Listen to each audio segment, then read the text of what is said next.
commencer par commenter des adages.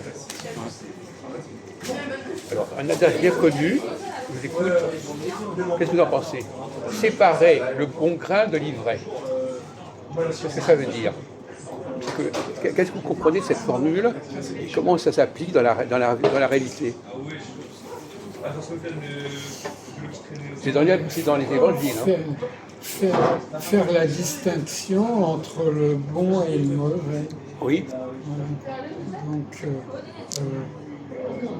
se conduire en fonction de ce qu'on a remarqué, que l'on peut juger bon ou que l'on peut juger mauvais. Bon, ça, tout le monde le sait, ça, hein, entre parenthèses. Bon, alors, on va essayer d'aller un peu plus loin là-dessus. Alors, je vais poser une question plus précise. Est-ce qu'il y a des moments où le problème se pose et des moments où il ne se pose pas? Est-ce qu'il faut constamment séparer le bon grain de l'ivraie ou est-ce que c'est par période? Par période. Ah. L'occasion se présente où un sujet pose problème, mais au lieu de jeter le bébé avec l'eau du bain, encore un adage. Voilà, au lieu de jeter le bébé avec l'eau du bain, on essaye de garder ce qui est bon, parce que tout n'est pas mauvais. Donc il y a du bon et du moins bon. Et dans un premier temps, c'est le moins bon qui retient l'attention, mais quelqu'un intervient en disant attention, ne pas jeter le bébé avec l'eau du bain. Donc ça veut dire que tout n'est pas mauvais, même s'il y a eu beaucoup de mauvais. Bon, on doit aller beaucoup plus loin que ça. Alors, vous avez des choses à ajouter par rapport à votre copain sportif?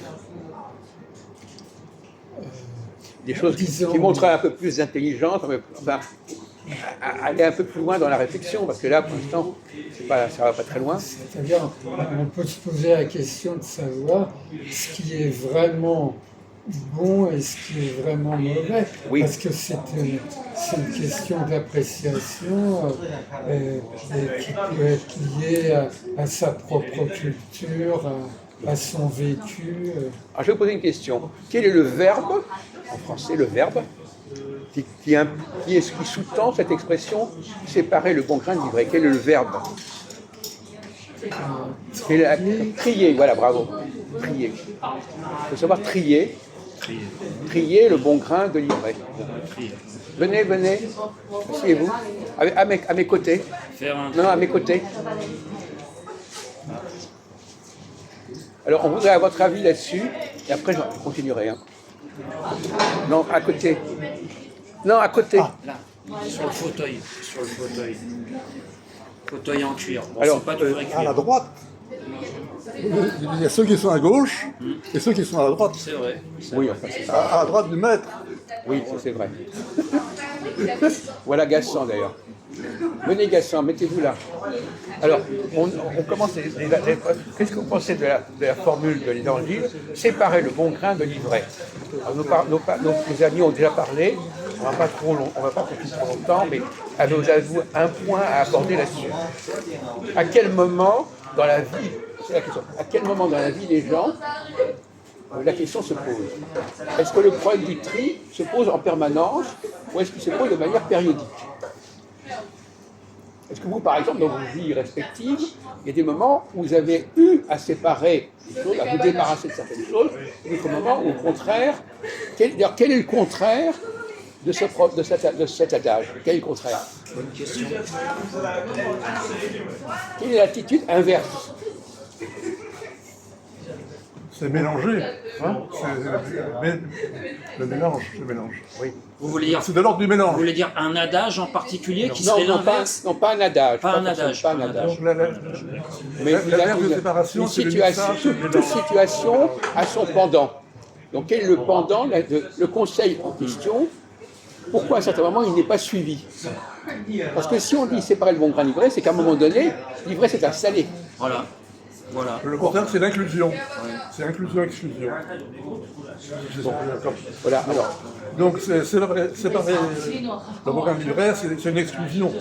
Alors, il y a d'autres mots que l'exclusion. Et puis, il y a l'inclusion. Alors justement, quels sont les autres mots? Mais il faut trouver l'inclusion correspondante. Je vous dis, c'est ça la difficulté. Quelle inclusion correspond à un autre mot que inclusion pour séparer le bon grain de l'ivraie. Bon. On va prendre des exemples un peu bon, pour clarifier un peu le débat, mais pas trop vite, tout ça. Par exemple, est-ce que pendant la période du Covid, vous étiez là, vous étiez en vie pendant la période du Covid, vous étiez là? Oui, j'étais à Paris. Vous étiez déjà né? Oui.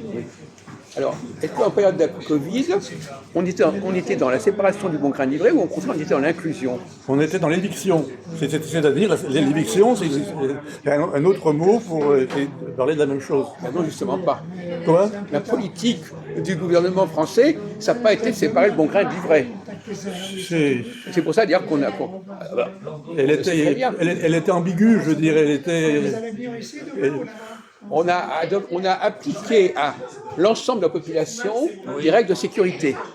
Au lieu de séparer en disant, voilà, on va s'occuper des vieux ou de l'élite, etc., on est dans l'inclusion.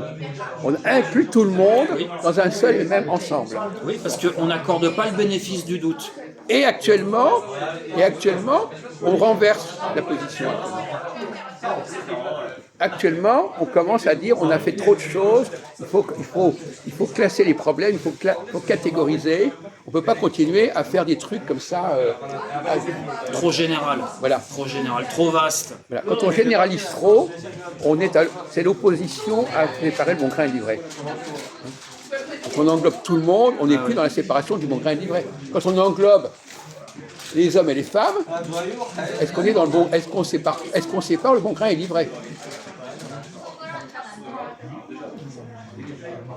Parce que quand on commence à nier des différences fondamentales, on est dans la politique on est dans la situation condamnée par les évangiles. Dès que vous englobez tout le monde sans distinction, vous êtes à l'opposé de cette adage. D'accord ? C'est la vision inclusive de la société. Oui, mais on n'a pas constamment cette vision. Par exemple, quand on commence à dire qu'il y a trop d'immigrés, on est déjà dans séparer le bon grain de l'ivraie. Quand on dit qu'il faut accepter tout le monde, on est à l'opposé de cet adage. Une expression analogue, c'est bon chien chasse de race, ou bien j'en ai d'autres. Vous séparez Bon, on va passer à un autre adage qui va un peu dans le même sens. Avoir du grain à moudre, donner du grain à moudre, ou avoir du pain sur la planche. Qu'est-ce que vous comprenez dans cette formule? C'est un conseil de quoi? Est-ce que c'est une bonne chose d'avoir du grain à moudre, par exemple? Jean-Marc. Ça veut dire qu'on a de quoi faire. Avoir du grain à moudre. Oui. On a de quoi faire. Justement, alors, par exemple, quand on vient de dire séparer le bon grain à l'ivraie, on a de quoi faire aussi. Oui. Bon, donc il y a des situations qui se sont construites, qui font qu'à un moment donné, il faut intervenir. Parce que qu'est-ce que ça veut dire moudre? Alors on voit à quel métier moudre? C'est une expression de meunier. Voilà. C'est une expression de meunier. On a des réserves.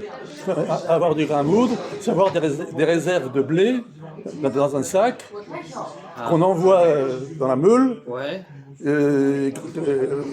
Au fur et à mesure, il ne faut pas que la meule tourne, mais c'est un lubrifiant le grain qui est à l'intérieur. D'accord. Et il ne faudrait pas que le meunier s'endorme. Et puis que le moulin tourne, et puis que la meule soit. Donc, les deux meules soient l'une contre l'autre, et puis ça bloque tout. Autrement dit, c'est grave de ne pas avoir de grain à moudre. C'est très grave. C'est très grave pour un meunier, je veux dire. Oui, enfin, non, parce que ça peut être pris ça peut être transposé, mon pauvre ami. Oui, on n'est pas dans le domaine de la il faut toujours en avoir. spécialement. Plus ou moins, mais il faut toujours avoir du grain à moudre. Alors, l'idée de dire qu'il y a du grain à moudre, ça veut dire qu'il y a du travail en perspective sans forcément qu'on l'ait souhaité. Non, mais par exemple, prenons le cas de Majoud, par exemple. Dans le cas de Majoud, on peut dire qu'il y a du grain à moudre. Pourquoi? Pourquoi est-ce qu'il y a du grain à moudre avec Majoud? Il y a de quoi faire. Voilà, il y a beaucoup de travail à faire. Voilà. Donc quand quelqu'un a énormément de problèmes, il y a du grain à moudre, on est d'accord là-dessus. Oui, il faudrait un bataillon de psychiatres. Voilà. Un bataillon. Donc on est d'accord là-dessus. Plus les problèmes sont accumulés, plus il y a de grain à moudre, et plus il faut faire quelque chose. Mais en même temps, on retourne dans la formule, il faut séparer le bon grain de l'ivraie. Et Blondin? On en parlera une autre fois de Blondin. Aujourd'hui, on ne parle pas de Blondin. Pourquoi il veut qu'on parle de Blondin, c'est taré? C'est quoi? C'est comme. Il veut parler de Blondin comme Gamgassan, enfin bon, sur leur problème, ça c'est. Pour faire l'intelligent, pour faire le malin. Bon, alors, donc voilà ces deux. Alors, c'est amusant, comme vous avez dit, effectivement, il ne faut pas jeter le bébé avec l'eau du bain. C'est pas une mauvaise formule. Vous savez qui a inventé cette formule? Enfin, peu importe. Moi, je ne sais pas.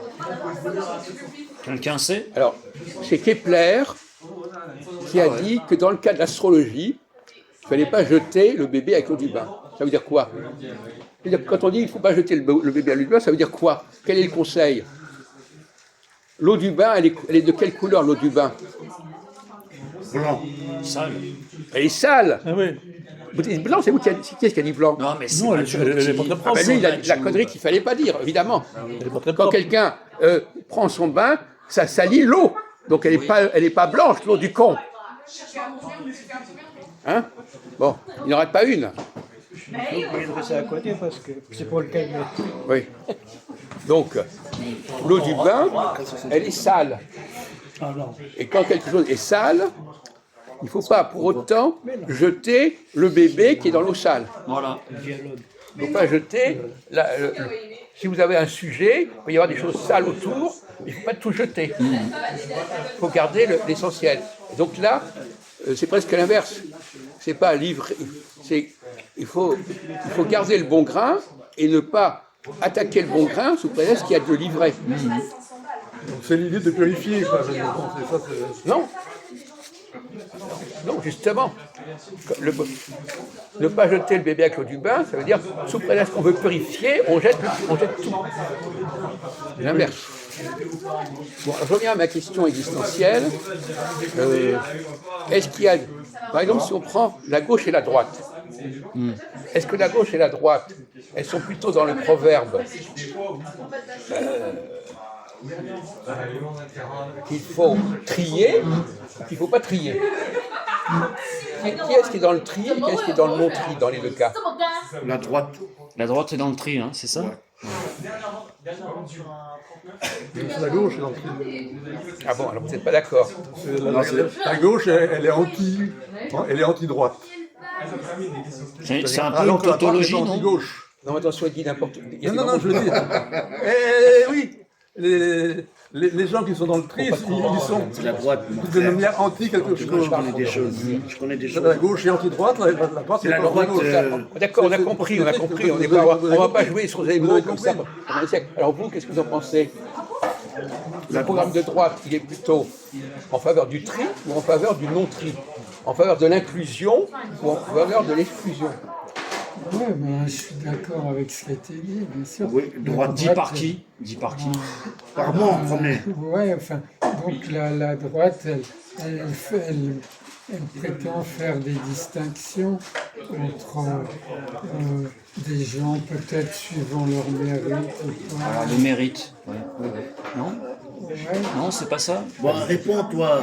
Mais non, mais ce sont des questions pièges, évidemment. Ah, zut. Alors, on est tombé dans le piège. La droite, elle s'embarrasse de quoi, la droite? Parce que trier, Oui. c'est aussi évacuer des choses. Évacuer des choses dont on est chargé, des boulets. Hein? Se débarrasser d'un boulet. Alors qu'est-ce qui se débarrasse d'un boulet? C'est la droite ou la gauche? La droite. Je n'ai pas compris. Il a dit la droite. Quoi? Répondez. La droite qui s'en débarrasse. Comment? Parce que la droite représente la droiture. Elle est complète. La droite, elle est embarrassée par tout son passé, par toutes ses traditions, etc. Donc elle a ce boulet, elle ne peut pas s'en débarrasser du con. C'est le contraire. Vous êtes tous les deux très doués. Hein. La droite, elle veut récupérer. Regardez, prenons le cas de 1989. qui s'est passé en 89. On était dans la période où on séparait le bon grain de l'ivraie.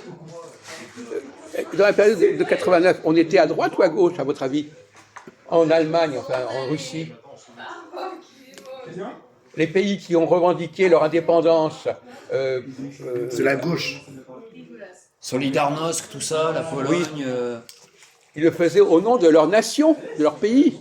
Oui, il y avait une nation. Oui, c'est ça. Bon, alors. Indépendance nationale. Voilà. Donc ils avaient le. Alors qu'avant, ils étaient débarrassés de ça. Ils étaient moins dépendants de ça. Donc le communisme les avait libérés d'une certaine dépendance à leur nation, à leur langue, etc. Donc on ne peut pas dire que la droite est libératrice. Au contraire, elle vous enferme dans tout un ensemble de traditions, de pratiques, d'habitudes, etc. Alors que la gauche, d'une certaine manière, elle vous en libère. Vous êtes d'accord? Bon. Oui, d'autant plus qu'en Angleterre, on dit les conservatives. Donc c'est conserve. Voilà, Il y exactement. a la notion de conserver. Voilà, On veut voilà. conserver. Donc on a eu des réponses complètement fausses à côté là. Donc la droite, c'est celle qui veut se réapproprier son passé, se recharger de son passé, et donc elle n'est pas du tout là pour s'en débarrasser. D'accord là-dessus? Bon, donc on pourrait continuer là-dessus, mais je crois qu'on va changer de sujet.